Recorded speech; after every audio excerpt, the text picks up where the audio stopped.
नमस्कार, स्वागत है आपका मिशन एजुकेटर में। आज हम बात करने वाले हैं क्रिप्टो करेंसी के बारे में, जो कि हाल ही में काफ़ी चर्चा में बना हुआ है। तो आपने मुद्रा के अंतर्गत कई सारी मुद्राएं पढ़ी होंगी भारतीय इकोनॉमी में, जिसमें hot currency, hard currency, soft currency. उसी के तहत एक क्रिप्टो करेंसी नाम भी है, जिसे अन्य कई नामों से जाना जाता है। तो क्रिप्टो करेंसी के अंतर्गत हम इसके कई नाम जानते हैं, जैसे कि क्रिप्टो करेंसी पहला नाम हो गया इसका, और इसके बाद डिजिटल करेंसी भी इसे बोला जाता है।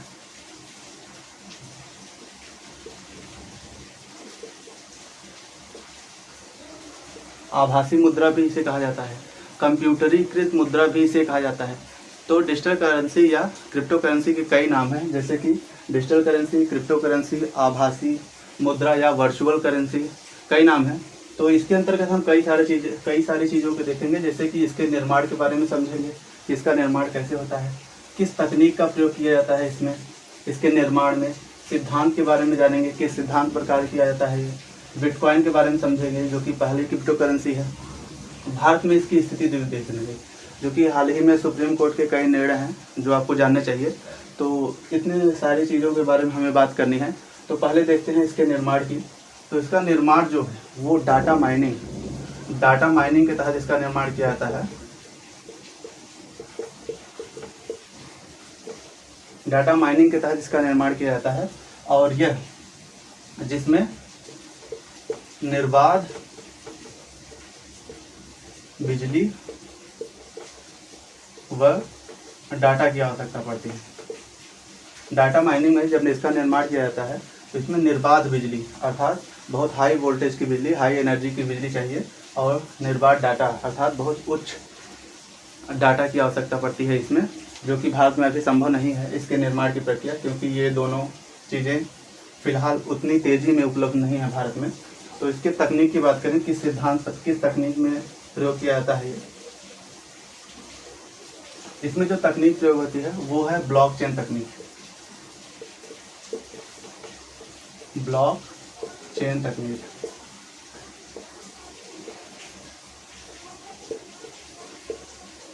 ब्लॉकचेन इसका नाम क्यों है? क्योंकि यहाँ पे ब्लॉक, यह डिजिटल इंफॉर्मेशन है। डिजिटल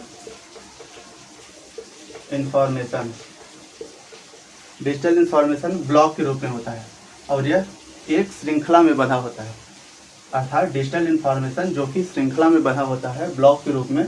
इसलिए यहाँ पे जो तकनीक प्रयोग होती है ब्लॉकचेन तकनीक कहा जाता है उसे। और इसमें किस सिद्धांत पर यह काम करता है?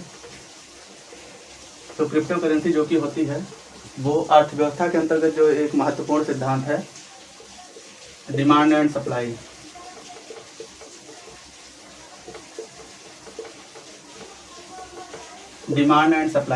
डिमांड जो कि अगर किसी चीज़ की डिमांड बढ़ गई और सप्लाई कम हो गई तो इसका मतलब है वो चीज़ महंगी हो जाएगी।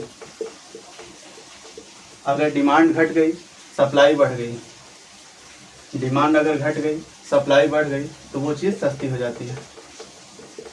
ये रूल है। अगर डिमांड सप्लाई बराबर है तो सामान्यतः स्थिर की स्थिति देखी जाती है कि महंगाई न महंगाई हुई है और न ही सस्ती हुई है कोई चीज़।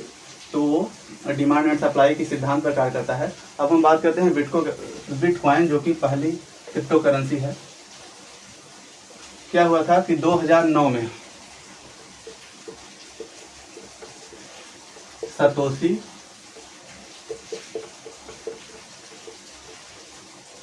सतोशी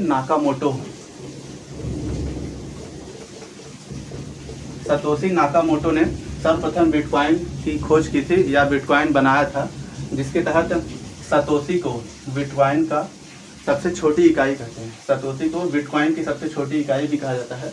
इन्हीं के नाम पे पड़ा है ये, सतोशी नाकामोटो। 2009 में इन्होंने बिटकॉइन को बनाया था, और हाल ही में काफ़ी निर्णय आए हैं सुप्रीम कोर्ट के। और भारत में इसकी स्थिति देखने तो RBI, जो हम पहले पढ़ा चुके हैं आपको, अगर आपने नहीं देखा है तो डिस्क्रिप्शन में हम लिंक डाल देंगे उसकी, आप देख लीजिएगा। तो RBI 2018 में एक सर्कुलर जारी करता है। सर्कुलर जारी करके इसे भारत में विधिग्राही मुद्रा अर्थात डिसेंट्रलाइज्ड मुद्रा नहीं माना जाता है, क्योंकि आरबीआई ने इसे बैन कर दिया था। आरबीआई ने इसके लेन देन पर रोक लगा दिया था। तो आरबीआई ने सर्कुलर जारी कर 2018 में इसके व्यापार पर रोक लगा दिया था। उसके बाद सुप्रीम कोर्ट ने 2020 में, फरवरी 2020 में इसे,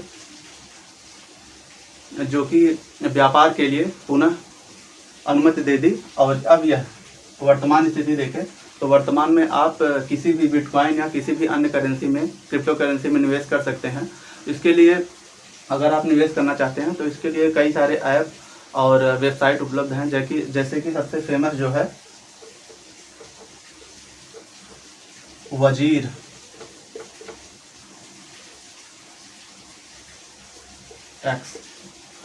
एक्स पे आप जाके इसकी खरीद बिक्री कर सकते हैं और इसे आप इसमें निवेश कर सकते हैं, जिसके तहत 2018 में इसका सर्कुलर तहत बैन करा था। यह एक विधिग्राही मतलब होता है लीगल टेंडर या डिसेंट्रलाइज्ड मुद्रा, अर्थात आरबीआई या सरकार इसकी देयता सुनिश्चित नहीं करती है। आप इसमें अगर निवेश करते हैं तो ये सिर्फ आपकी जिम्मेदारी होगी और यह काफ़ी सुरक्षित मानी जाती है, क्योंकि यह डिजिटल होती है पहले तो, और इसकी कोई आभासी भी होती है, अर्थात इसकी कोई भौतिक अस्तित्व तो नहीं होता, आप इसे टच नहीं कर सकते हैं। ये पूर्णतः डिजिटल होती है और यह भौतिक अस्तित्व तो नहीं रखती है। तो ये था क्रिप्टो करेंसी के बारे में। तब तक के लिए ख्याल रखिए अपना। धन्यवाद।